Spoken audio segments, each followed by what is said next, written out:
Welcome to our final session in the 12 Days of Christmas.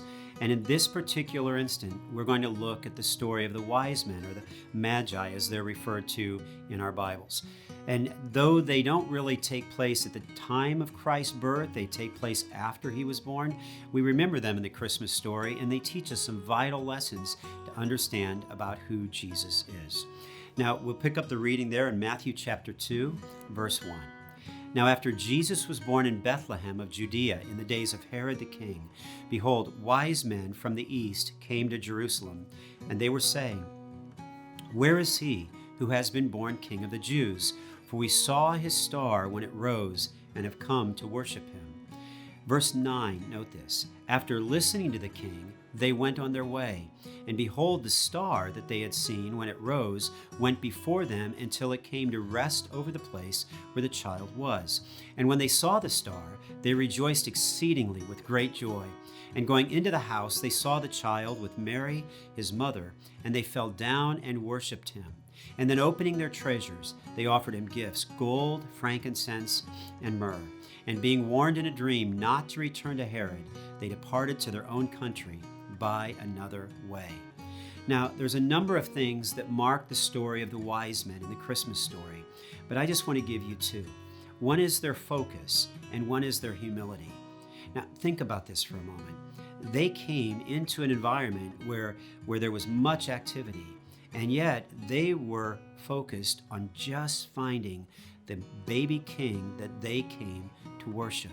They knew he was born, they had brought gifts for him, and nothing was going to keep them from trying to get to that king. And notice this in a couple of ways. They came from a great distance away, and they weren't distracted.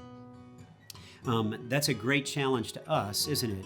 That they traveled hundreds and hundreds of miles, taking significant period of time and probably at great danger to themselves. But they weren't distracted from their goal of reaching and worshiping the king.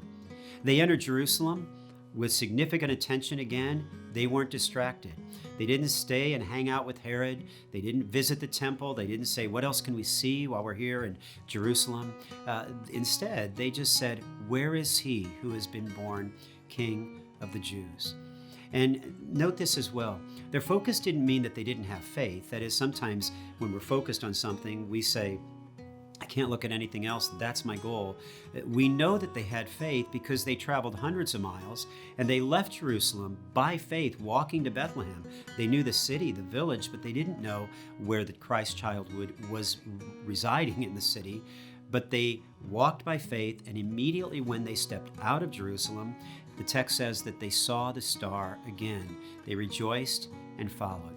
And then by faith, you may remember at the end of this story, they acted on their dream. They didn't obey the request of King Herod to come back to him and reveal the birthplace of the king. Now, just let me pause and make some applications there to all of us. When we look at the wise men, the story that we remember at Christmas time, they are marked by a focus. And it's easy for us, isn't it, to lose our focus at Christmas time. I don't know about you, but for us, there's family, there's friends, there's traveling, there's events, there's traditions, there's things we like to do, there's gifts to buy. It's easy to forget that this time is about Jesus. But one of the things you notice about the wise men is they are undistracted by all that is around them. They are focused on Jesus.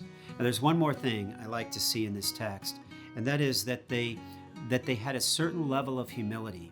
Even though they were wise men, even though they were magi, even though they were very gifted at what they did and were probably perceived at a certain level or a status in the world that they came from, their humility is revealed in a number of things. It's revealed in the gifts they bring. They're sacrificial. It's revealed in the fact that though they're men of importance, they make sacrifice. Contrast this to King Herod, who sees himself as so important that he's willing to sacrifice babies to protect his title. But note this in the text where we see this humility.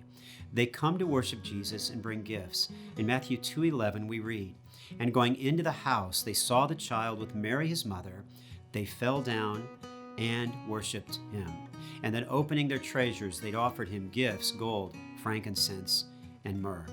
Now, their humility is revealed in the posture of worship. Don't miss this. They bowed down before a toddler.